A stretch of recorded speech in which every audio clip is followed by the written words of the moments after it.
Hello everyone, and welcome to the opening round of the Philadelphia StarCraft Tournament Summer Opener. Starting in the lower left-hand corner, wearing the red war paint, we have our Zerg player, Tenda. And his opponent in the upper right-hand corner of Overgrowth, the Protoss player wearing the orange war paint, Char Bow? I'm going to call him Char. Now this is the round of 16 opening bracket of an amateur tournament that is, and I believe was open to invite. The player pool consists of 16 players, and I believe there was a $30 buy-in fee.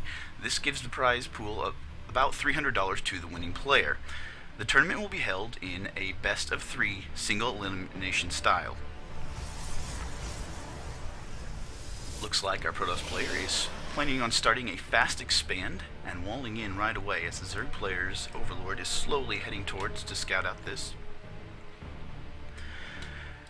Now the interesting thing about running a tournament in a best-of-3 style is it's not like a ladder match. During a normal ladder match, you'll do anything it takes to win, and you're not worried about losing, whereas in a best-of-3 tournament style, you want to figure out what your opponent's going to do, and if you can't win the round that you're in, you'll learn from your opponent, and you'll make plans for the next round. This changes your play style, as you can open up with a very aggressive style, or even a cheese, knowing that you have a second round to make up for it.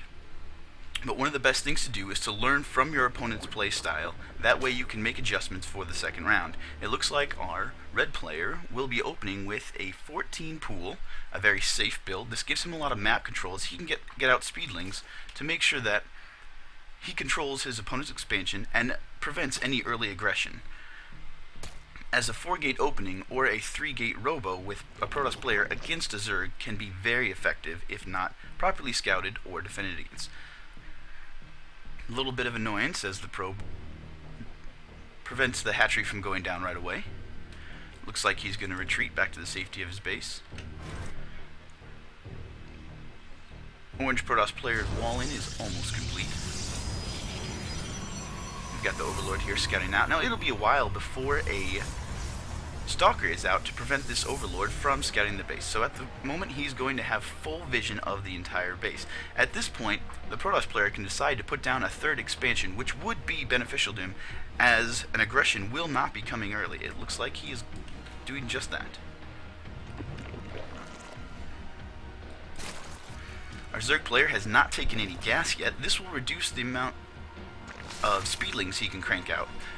Hopefully he will be putting down a gas soon so he can start that technology and have better control of the map.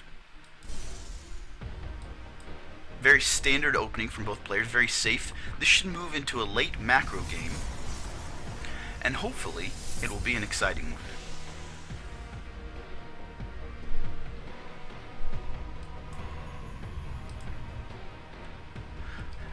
Our Protoss player here in the orange has made an interesting move with his cybernetic score. He has furthered his wall in. If the Zerglings do get past this probe right here at the entrance, they will have to go all the way around the Nexus before they can get into the main base. This adds more time for the cannon to start picking off Zerglings and reduces the amount of damage that can be done. Our Zerg player taking his first gas. Good inject so far. We haven't seen any creep spread yet, but I imagine it will begin soon. Protoss player has fully saturated his gas at the main base and his minerals, and has moved probes over to his natural. Let's see what tech choice our Protoss player is going now. Now he started a Stargate. This could be used to start cranking out Void Rays, get some harassment done, or he can start building Phoenixes and gain map control and take off these Overlords that are getting full view of his base.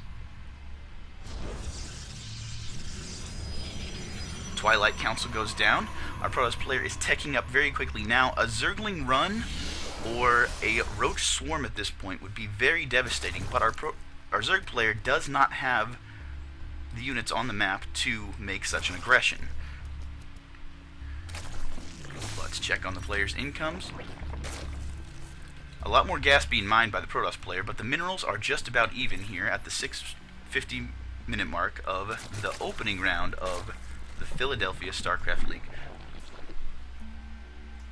Now, I believe this game is being hosted live in Philadelphia.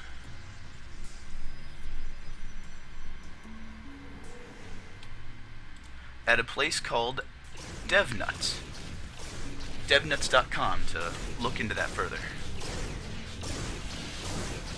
Phoenix is taking out the Overlord. He's going to turn around and see if he can get a little bit more scouting done before he dies, but he is not going anywhere. Zerglings are controlling the map. Speedling technology is done.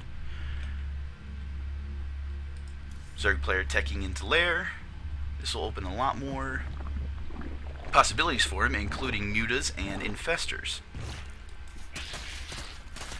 Zerglings find a stray zealot out in the middle of the map. Quick, easy kill. A probe coming in to set off a proxy pylon. With warp gate technology finished, this will allow the Protoss player to start being aggressive. It is scouted right away and shut down. Our Protoss player has decided to go for Dark Shrine. The Zerg player already having Spore Crawlers in his base. These Dark Templar will not have the effect that the Protoss player was hoping for. An Overseer comes out too. Small engagement here in the middle of the map. Mothership Corps poking away at these Zerglings. They run away after picking off Zealot. A few Zerglings die.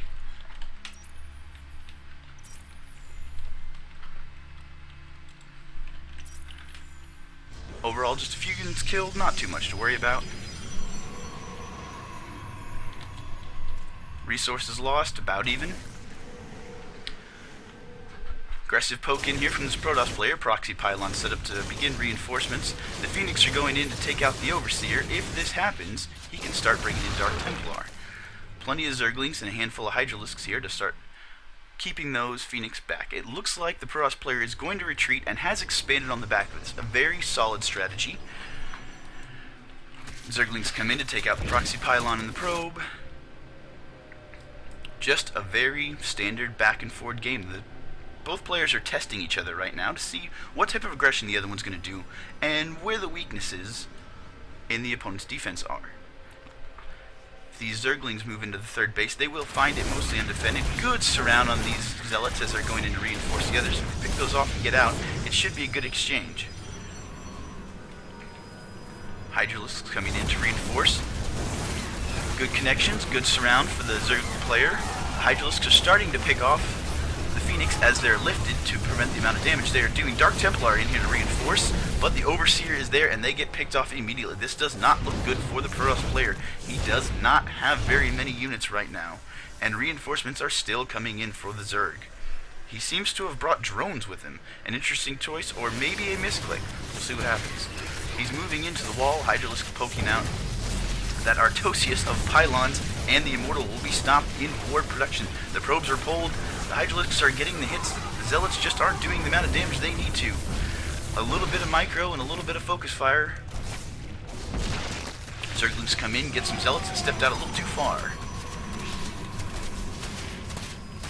Current army for the Protoss player is 3 Phoenix and 2 Zealots. This will not be enough.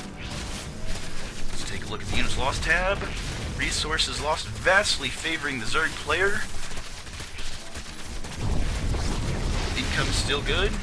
Let's take a look at the army and worker supply. I believe this might be it for the first round of the Philadelphia StarCraft League. Cybernetics course goes down. Probes are pulled. Hydralisks are taking out units as they stream in. GG is called by Char. First game goes to Tenda.